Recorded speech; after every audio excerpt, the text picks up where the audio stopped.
ಎಲ್ಲರಿಗೂ ವೀರು ಕನ್ನಡ ಯೂಟ್ಯೂಬ್ ಚಾನೆಲ್ಗೆ ಆತ್ಮೀಯವಾದ ಸ್ವಾಗತ. ಇವತ್ತಿನ ತರಗತಿಯಲ್ಲಿ ನಾನು ಮೊದಲನೇ ಸೆಮಿಸ್ಟರ್ BBA ವಿದ್ಯಾರ್ಥಿಗಳಿಗಾಗಿ ಕುವೆಂಪುರವರು ಬರೆದಿರ್ತಕ್ಕಂತಹ ಸ್ಮಶಾನ ಕುರುಕ್ಷೇತ್ರ ನಾಟಕದ 5ನೇ ದೃಶ್ಯ 5ರ ಬಗ್ಗೆ ಚರ್ಚೆಯನ್ನ ಮಾಡ್ತಾ ಇದ್ದೀನಿ. ಹಾಗೇನೆ ಇನ್ನೂ ಕೂಡ ನನ್ನ ಚಾನೆಲ್ ಅನ್ನ ಸಬ್ಸ್ಕ್ರೈಬ್ ಮಾಡ್ಕೊಂಡಿಲ್ಲ ಅಂದ್ರೆ ಸಬ್ಸ್ಕ್ರೈಬ್ ಮಾಡ್ಕೊಳ್ಳಿ ಅಂತ ಹೇಳ್ತಾ, ಈಗ 5ನೇ ದೃಶ್ಯದಲ್ಲಿ ಯಾವ ರೀತಿ ಪ್ರಶ್ನೆಗಳು ಬರಬಹುದು, ಅದಕ್ಕೆ ಯಾವ ರೀತಿ ಉತ್ತರವನ್ನ ಬರಿಬೇಕು ಅನ್ನೋದ್ರ ಬಗ್ಗೆ ಚರ್ಚೆಯನ್ನ ಮಾಡ್ತೇನೆ. ನೋಡಿ, 5ನೇ ದೃಶ್ಯ ಮೊದಲಿಗೆ ಇಲ್ಲಿ ಯಾರ ಸಂಭಾಷಣೆ ನಡೆಯುತ್ತೆ ಅನ್ನೋದ್ರ ಬಗ್ಗೆ ಚರ್ಚೆ ಮಾಡೋಣ. ಇಲ್ಲಿ ಧರ್ಮರಾಯ, ಅರ್ಜುನ, ಭೀಮ ಇವರ ಸಂಭಾಷಣೆಯ ಬಗ್ಗೆ ಅಥವಾ ಸಂಭಾಷಣೆಯನ್ನ ವಿವರಿಸಿ ಅಂತ ನಿಮ್ಗೆ ಪ್ರಶ್ನೆಯನ್ನ ಕೇಳಬಹುದು. 5ನೇ ದೃಶ್ಯದಲ್ಲಿ ಧರ್ಮರಾಯ, ಭೀಮ, ಅರ್ಜುನ, ಇಲ್ಲಿ ದ್ರೌಪದಿ ಬರ್ತಾಳೆ, ಆದ್ರೆ ಅಷ್ಟು ಅವಳ ಸಂಭಾಷಣೆ ಏನಿರಲ್ಲ. ಇಲ್ಲಿ ಇವ್ರು 3 ಜನದ ಬಗ್ಗೆ ಸಂಭಾಷಣೆಯನ್ನ ಕೇಳ್ತಾರೆ. ಕುರುಕ್ಷೇತ್ರದ ಯುದ್ಧ ಭೂಮಿಯಲ್ಲಿ ಧರ್ಮರಾಯ, ಇಲ್ಲಿ ಪಾಂಡವರು ಬಂದಿದ್ದಾರೆ. ಈಗ ಕೌರವರು ಆಲ್ರೆಡಿ ಬಂದು ಇಲ್ಲಿ 4ನೇ ದೃಶ್ಯದಲ್ಲಿ ಹೋಗ್ತಾರೆ. ಈಗ 5ನೇ ದೃಶ್ಯದಲ್ಲಿ ಪಾಂಡವರು ತಮ್ಮ ಮಕ್ಕಳ, ತಮ್ಮ ನೆಂಟರಿಷ್ಟರ ಶವಗಳನ್ನ ಹುಡುಕುತ್ತಾ ಬರ್ತಾ ಇದ್ದಾರೆ.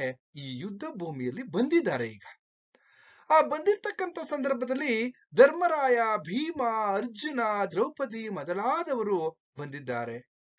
ಭೀಮ ತನ್ನ ಮಗ ಇಲ್ಲಿ ಎಲ್ಲ ಒಂದ್ ಕಡೆ ಈ ಘಟೋತ್ಕಚನನ್ನ ಹುಡುಕ್ತಾ ಇರ್ತಕ್ಕಂಥದ್ದು, ಅಭಿಮನ್ಯುವನ್ನ ಅರ್ಜುನ ಹುಡುಕ್ತಾ ಇರ್ತಕ್ಕಂಥದ್ದು, ಅವರ ಅನ್ವೇಷಣೆಗೆ ಅಂದ್ರೆ ಹುಡುಕಾಟವನ್ನ ನಡೆಸ್ತಾ ಇದ್ದಾರೆ.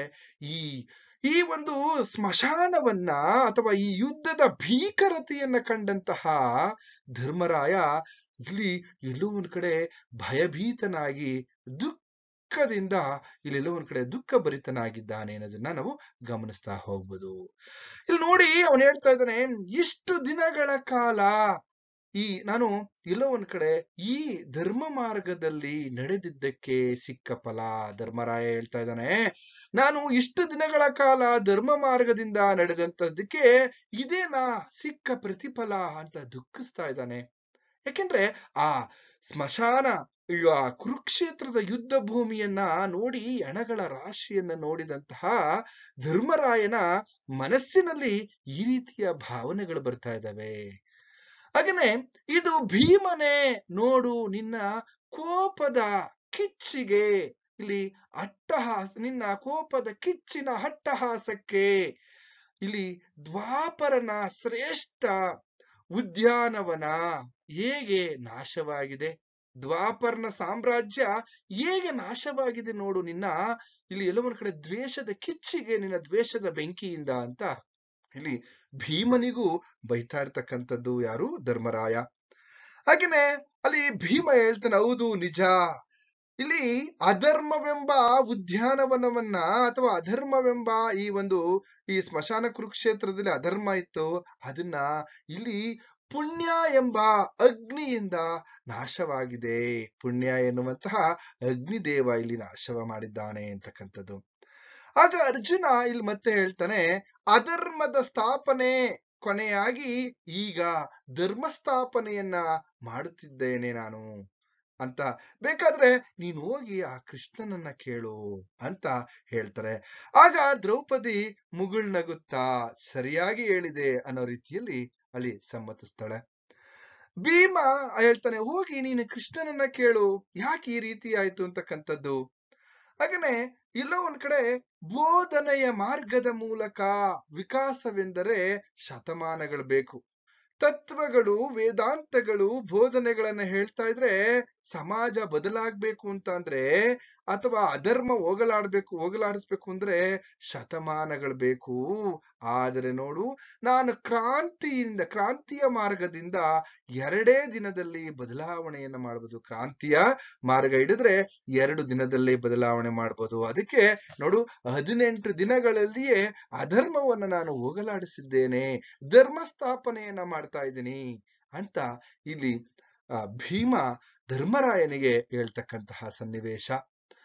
ಹಾಗೆ ದ್ರೌಪದಿ ಅಲ್ಲೂ ಮತ್ತೆ ಹೇಳ್ತಾಳೆ, ಇಲ್ಲಿ ಎಲ್ಲೋ ಒಂದ್ ಕಡೆ ಸರಿಯಾಗಿ ಹೇಳಿದೆ ಭೀಮಸೇನ, ವೀರರಿಗೆ ಪಶ್ಚಾತ್ತಾಪ ತಕ್ಕುವುದಲ್ಲ, ಸರಿಯಾದ್ದಲ್ಲ. ವೀರರಿಗೆ ಪಶ್ಚಾತ್ತಾಪ ಇರಬಾರ್ದು. ಕೊಂದ ನಂತರ ದುಃಖವಿಸಿ ಫಲವೇನು ಅಂತ ಈ ರೀತಿ ಮಾತನಾಡ್ತಾ ಇದ್ದಾಳೆ ದ್ರೌಪದಿ. ಅಷ್ಟರಲ್ಲಿ ಆ ರಣರಂಗದಲ್ಲಿ ಬಿದ್ದು ಸಾಯುತ್ತಿರುವ ಯಾರೋ ಒಬ್ಬ ಅನಾಮಧೇಯ ಸೈನಿಕನೊಬ್ಬ ಅಯ್ಯೋ ನೀರು ಎಂದು ಕೂಕೊಳ್ತಾ ಇದ್ದಾನೆ. ಆ ಕೂಕೊಳ್ತಾ ಇರ್ತಕ್ಕಂತಹ ಸಂದರ್ಭದಲ್ಲಿ ಧರ್ಮರಾಯ ಆ ಕಡೆ ನೋಡಿ ಯಾರದು ಆರ್ತಧ್ವನಿ ಅಂತ ಹೇಳ್ತಾ ಇಲ್ಲಿ ಆ ಭೀಮನಿಗೆ ಹೇಳ್ತಾನೆ. ನೋಡು, ಅಲ್ಲಿ ಉದಾಸೀನದಿಂದ ಅವನು ಹೇಳ್ತಾ ಇದ್ದಾನೆ. ಅಲ್ಲಿ ಭೀಮ ಅಲ್ಲೂ ಕೂಡ ನೆಗ್ಲಿಜೆನ್ಸಿ, ಉದಾಸೀನ. ಏನು, ಸಾಯುತ್ತಿರುವವನು ನಮ್ಮ ಕಡೆಯವನು ಅಥವಾ ಆ ಕೌರವನ ಕಡೆಯವನು ಅನ್ನುವಂತಹ ಅಲ್ಲೂ ಕೂಡ ತರತಮದ ಭಾವ ನಮ್ಗೆ ವ್ಯಕ್ತವಾಗ್ತಾ ಇರ್ತಕ್ಕಂಥದ್ದು. ಆಗ ಧರ್ಮರಾಯ ಒಂದು ಮಾತನ್ನ ಹೇಳ್ತಾನೆ. ನರಳುತ್ತಿರುವಂತಹ ಧರ್ಮರಾಯ ಭೀಮನಿಗೆ ಹೇಳ್ತಾ ಇದ್ದಾನೆ, ನರಳುತ್ತಿರುವಂತಹ ಅಥವಾ ನೋವಿನಲ್ಲಿರ್ತಕ್ಕಂತಹ ಮನುಷ್ಯನನ್ನ ಮತ್ತೊಬ್ಬ ಮನುಷ್ಯ ಸಮಾಧಾನ ಮಾಡಿದರೆ ಆ ಸಮಾಧಾನ ಮಾಡಿದಂತಹ ಮಾಡಿದಂತಹ ವ್ಯಕ್ತಿ ದೇವರಾಗ್ತಾನೆ. ಏಕೆಂದ್ರೆ ಮನುಷ್ಯನೇ ಇಲ್ಲಿ ಸಹಾಯವನ್ನ ಮಾಡಬೇಕು. ಇಲ್ಲದೆ ಹೋದರೆ, ಆ ವ್ಯಕ್ತಿಗೆ ಸಹಾಯ ಮಾಡದೆ ಹೋದರೆ ಆ ಸಂದರ್ಭದಲ್ಲಿ ಆ ಮನುಷ್ಯ ರಾಕ್ಷಸನಾಗಿ ಕಾಣ್ತಾನೆ ಅಂತ ಇಲ್ಲಿ ಧರ್ಮರಾಯ ಭೀಮನಿಗೆ ಹೇಳ್ತಾ ಇರ್ತಕ್ಕಂಥದ್ದು. ಇಷ್ಟೆಲ್ಲ ಆದ ನಂತರ ಇಲ್ಲಿ ಧರ್ಮರಾಯ ಆ ಸೈನಿಕನ ಬಳಿ ಹೋಗಿ ಮೊಣಕಾಲು ಊರಿ ಅವನು ಏನ್ ಮಾಡ್ತಾನೆ. ಹಾಗೂ ಕೂಡ ಸೈನಿಕ ಅಯ್ಯೋ ನೀರು ಅಂತ ಹೇಳ್ತಾ ಇರ್ತಕ್ಕಂಥದ್ದು. ಅರ್ಜುನ ಆಗ ಮತ್ತೆ ಧರ್ಮರಾಯ ಹೇಳ್ತಾನೆ, ಅರ್ಜುನ ಬೇಗ ಹೋಗಿ ಉದಕಮಂ ಅಂತಲ್ಲಿ ನೀರನ್ನ ತೆಗೆದುಕೊಂಡು ಬಾ. ಉದಕ ಅಂತ ಅಂದ್ರೆ ನೀರನ್ನ ತೆಗೆದುಕೊಂಡು ಬಾ ಅಂತ ಹೇಳ್ತಕ್ಕಂಥದ್ದು.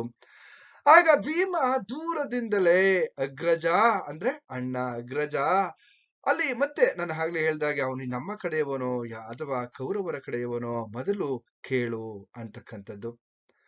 ಆಗ ಧರ್ಮರಾಯ ಮತ್ತೆ ಭೀಮನಿಗೆ ಹೇಳ್ತಾನೆ, ನೀನು ಈಗಲಾದರೂ ನಿನ್ನಲ್ಲಿನ ವೈರತ್ವವನ್ನ ಬಿಡು, ನಿನ್ನಲ್ಲಿ ಇರ್ತಕ್ಕಂಥ ದ್ವೇಷವನ್ನ ಬಿಡು, ಶತ್ರುತ್ವವನ್ನ ಬಿಡು.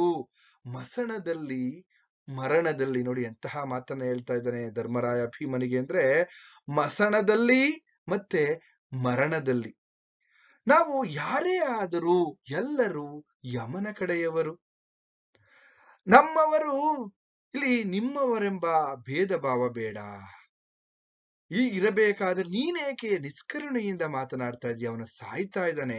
ಸಾಯ್ತಾ ಇರ್ತಕ್ಕಂಥ ಸಂದರ್ಭದಲ್ಲಿ ಅವನ ನೀರನ್ನ ಕೊಡ್ಬೇಕೆ ಹೊರತು ಇಲ್ಲಿ ನಮ್ಮ ಕಡೆಯವನೇ ಅವನ ಕಡೆನೇ ಅಂತ ಭೇದಕರ ಭಾವ ಅಥವಾ ನಿಷ್ಕರುಣೆಯಿಂದ ಯಾಕೆ ಈ ತರ ಮಾತಾಡ್ತಾ ಇದ್ದಿ?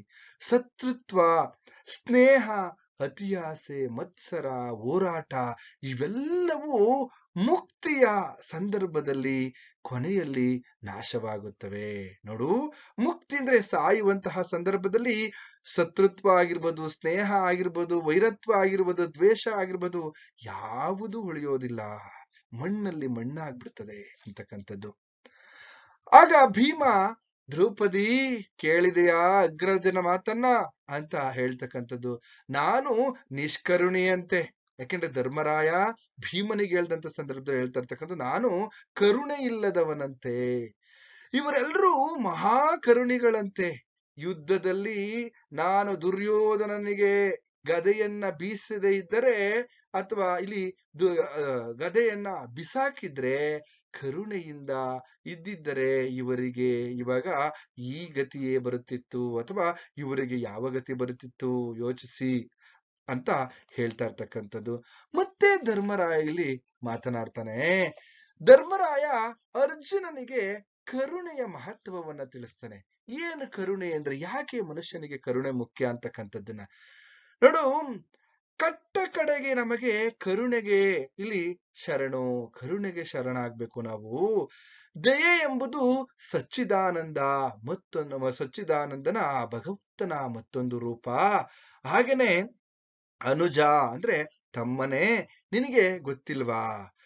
ಇಲ್ಲಿ ಬಾನಿನಿಂದ ಮುಗಿಲಿನಿಂದ ಆ ಸ್ವರ್ಗದಿಂದ ಇಳಿದು ಹೂಗಳು ಅಲ್ಲೆಲ್ಲ ಒಂದ್ ಕಡೆ ಇಲ್ಲಿ ಪುಷ್ಪವೃಷ್ಟಿ ಆಗ್ತಕ್ಕಂಥದ್ದು. ಹಾಗೇನೆ ರಾಜರ ಅಥವಾ ರಾಜದಂಡಕ್ಕಿಂತಲೂ ಕೂಡ ಕರ್ಕಶವಾಗಿರುವುದು ಕರುಣೆ. ನೋಡಿ, ಶತ್ರುಗಳನ್ನ ಮಿತ್ರನಾಗಿಸುವಂಥದ್ದು ಕರುಣೆ ಏನ್ ಮಾಡುತ್ತೆ? ಶತ್ರುವನ್ನ ಮಿತ್ರನನ್ನಾಗಿ ಮಾಡುತ್ತೆ. ಹಾಗೇನೆ ಭಗವಂತನ ಎದೆಗಿಂತಲೂ ಮೃದುವಾದದ್ದು ಅಂತಕ್ಕಂಥದ್ದು. ಆ ಪರಮಾತ್ಮನ ಎದೆಯಲ್ಲಿ ಇರುವಂತೆ ಇಲ್ಲಿ ನಮ್ಮ ಮನಸ್ಸಿನಲ್ಲಿ ಕರುಣೆ ಇರುತ್ತೆ ಅಂತಕ್ಕಂಥದ್ದು. ಹಾಗೇನೆ ಕರುಣೆ ಎಂಬುದು ಐಶ್ವರ್ಯವು. ಹಾಗೆ ಸತ್ತರು, ಬದುಕಿದರು, ಹೋದರು, ಬಂದರು, ಇದನ್ನ ಪಡೆಯಲು ನಾವು ಯಾವಾಗಲೂ ಶ್ರೀಮಂತನಾಗುತ್ತಾರೆ. ನೋಡಿ, ನಿಜವಾದ ಶ್ರೀಮಂತ ಯಾರಪ್ಪ ಅಂದ್ರೆ ಅವನ ಮನುಷ್ಯತ್ವದಲ್ಲಿ ಕರುಣೆ ಅನ್ನೋದು ಇರಬೇಕು. ಅವನು ನಿಜವಾದಂತಹ ಮನುಷ್ಯ ಅಂತಕ್ಕಂಥದ್ದು. ಕರುಣೆ ಇದ್ದರೆ ಮನುಷ್ಯ ಎಲ್ಲೋ ಒಂದ್ ಕಡೆ ಸ್ವರ್ಗವನ್ನ ಪಡ್ಕೊಳ್ತಕ್ಕಂಥದ್ದು, ಆನಂದವನ್ನ ಪಡ್ಕೊಳ್ತಾನೆ ಅಂತ ಧರ್ಮರಾಯ ಭೀಮನಿಗೆ ಉಪದೇಶವನ್ನ ಮಾಡ್ತಾ ಇದ್ದಾನೆ ಕರುಣೆಯ ಬಗ್ಗೆ. ಆಗ ಭೀಮ ಎಲ್ಲೋ ಒಂದ್ ಕಡೆ ಮನಸ್ಸಿನಲ್ಲಿ, ಓಹೋ, ನಾನು ಮೊದಲೇ ಕೇಳಿರುವೆ. ಹೌದು, ನಾನು ಈ ಕರುಣೆಯ ಬಗ್ಗೆ ಮೊದಲೇ ನಾನು ಕೇಳಿದ್ದೀನಿ ಅಗ್ರಜ ಅಂತ ಹೇಳ್ತಾ ಇರ್ತಕ್ಕಂಥದ್ದು. ಇದೆಲ್ಲ ಆದ್ಮೇಲೆ ಧರ್ಮರಾಯ ತನ್ನ ತನವನ್ನ ಅವನು ಎಲ್ಲೂ ಕೂಡ ಬಿಟ್ಕೊಡ್ತಾ ಇಲ್ಲ ಅಂತಕ್ಕಂಥದ್ದನ್ನ ಈ ನಾಟಕದಲ್ಲಿ ಗಮನಿಸ್ತಾ ಹೋಗ್ಬೋದು. ಹಾಗೇನೆ ಅರ್ಜುನ ಅಲ್ಲಿ ನೀರನ್ನ ತರ್ತಂತ ಸಂದರ್ಭದಲ್ಲಿ ಧರ್ಮರಾಯ ಸೈನಿಕನಿಗೆ ನೀರನ್ನ ಕುಡಿಸ್ತಕ್ಕಂಥದ್ದು. ಸೈನಿಕ ಆ ನಿಟ್ಟುಸಿರನ್ನ ಎಳೆದು ತೆರೆದು ನೋಡಿ, ಕಣ್ಣನ್ನ ಬಿಟ್ಟು ನೋಡ್ತಾನೆ, ನೀರನ್ನ ಕುಡಿದು ನೋಡಿ. ಆ ಸೈನಿಕನಿಗೆ ದುರ್ಯೋಧನ ಮೇಲಿರ್ತಕ್ಕಂತಹ ಸ್ವಾಮಿನಿಷ್ಠೆಯನ್ನ ನಾವಿಲ್ಲಿ ಗಮನಿಸ್ಬೋದು. ಅಥವಾ ಈ ಸೈನಿಕನ, ಆ ದುರ್ಯೋಧನನ ಕಡೆಯ ಸೈನಿಕನ ಸ್ವಾಭಿಮಾನವನ್ನ ನಾವಿಲ್ಲಿ ಗಮನಿಸ್ತಾ ಹೋಗ್ಬೋದು. ಹೇಗೆ ಅಂದ್ರೆ, ಯಾರಿವರು ಪಾಂಡವರ ಕಡೆಯೋ, ಅಯ್ಯೋ ಪಾಂಡವರು ಕೊಟ್ಟಂತಹ, ಅಥವಾ ಇಲ್ಲಿ ಕೌರವ ಸ್ವಾಮಿಗೆ ದ್ರೋಹ ಬಗೆದನೆ, ಕೌರವೇಂದ್ರನಿಗೆ ದ್ರೋಹ ಬಗೆದನೆ, ಸಾಯುವ ಕಾಲದಲ್ಲಿ ಪಾಂಡವರ ಕೈಯಲ್ಲಿ ನೀರು ಕುಡಿದನೆ. ಅವನು ಹೇಳ್ತಾ ಇದ್ದಾನೆ ಸೈನಿಕ, ಅಯ್ಯಯ್ಯೋ, ಸಾಯುವಂತಹ ಸಂದರ್ಭದಲ್ಲಿ ಪಾಂಡವರ ಕೈಯಲ್ಲಿ ನೀರು ಕುಡಿದು ಬಿಟ್ನಲ್ಲಪ್ಪ, ನನ್ನ ಸ್ವಾಮಿಗೆ ದುರ್ಯೋಧನನಿಗೆ ಎಲ್ಲೋ ಒಂದ್ ಕಡೆ ಅಪಮಾನ ಮಾಡಿದಂತಾಯಿತು ಅಂತ ತನ್ನ ಸ್ವಾಮಿ ನಿಷ್ಠೆಯನ್ನ ಸಾಯುವ ಹಂತದಲ್ಲೂ ತೋರಿಸ್ತಕ್ಕಂಥದ್ದನ್ನ ನಾವಿಲ್ಲಿ ಗಮನಿಸ್ತಾ ಹೋಗ್ಬೋದು ಸೈನಿಕನ ಪಾತ್ರದಲ್ಲಿ. ಹೀಗೆ ಒಂದ್ ಕಡೆ ಕ್ಷಮಿಸು ಸ್ವಾಮಿ, ಕ್ಷಮಿಸು ನನ್ನನ್ನ ಪ್ರಭು, ಕ್ಷಮಿಸು, ನಾನು ಸಾಯುತ್ತೇನೆ ಅಂತ ಅಲ್ಲೇ ಪ್ರಾಣವನ್ನ ಬಿಡ್ತಕ್ಕಂಥ ಸೈನಿಕ. ಈಗ ಭೀಮನಿಗೆ ಎಲ್ಲದಂತಹ ಸಂತೋಷವಾಗುತ್ತೆ. ಹೇಗೆಂದ್ರೆ, ನಿಜವಾದ ವೀರ ಅಂತ ಅಂದ್ರೆ ಈ ಸೈನಿಕ, ಇವನ ಸ್ವಾಭಿಮಾನ ಎಷ್ಟರ ಮಟ್ಟಿಗಿದೆ. ಅಥವಾ ಈ ಭೀಮ ಹೇಳ್ತಾನೆ ಸೈನಿಕನ ಸ್ವಾಮಿ ನಿಷ್ಠೆಯನ್ನ ಒಪ್ಕೊಳ್ತಾನೆ. ಯಾರು? ಸೈನಿಕ. ಯಾಕೆಂತಂದ್ರೆ, ನನಗೆ ನಿಜವಾದಂತಹ ಮೆಚ್ಚಿನ ವೀರ ಇವನು. ನಿಜವಾಗಿಯೂ ಕೂಡ ಸಾಯುವ ಸಂದರ್ಭದಲ್ಲೂ ಎಲ್ಲೋ ಒಂದ್ ಕಡೆ ಅವನು ತನ್ನ ಸ್ವಾಮಿ ನಿಷ್ಠೆಯನ್ನ ಮೀರ್ಲಿಲ್ಲ ಅಂತಕ್ಕಂಥದ್ದನ್ನ ಇಲ್ಲಿ ಭೀಮನೇ ಆ ಸೈನಿಕನ ಬಗ್ಗೆ ಹೊಗಳತಕ್ಕಂಥದ್ದನ್ನು ನಾವಿಲ್ಲಿ ಗಮನಿಸ್ತಾ ಹೋಗ್ಬೋದು. ಇದು ದೃಶ್ಯ 5ರ ಸಾರಾಂಶವಾಗಿದೆ. ಎಲ್ಲರಿಗೂ ಶುಭವಾಗ್ಲಿ. ಮುಂದಿನ ತರಗತಿಯಲ್ಲಿ ಮತ್ತೊಂದು ವಿಚಾರವನ್ನ ಹೊತ್ತು ತರುತ್ತೇನೆ.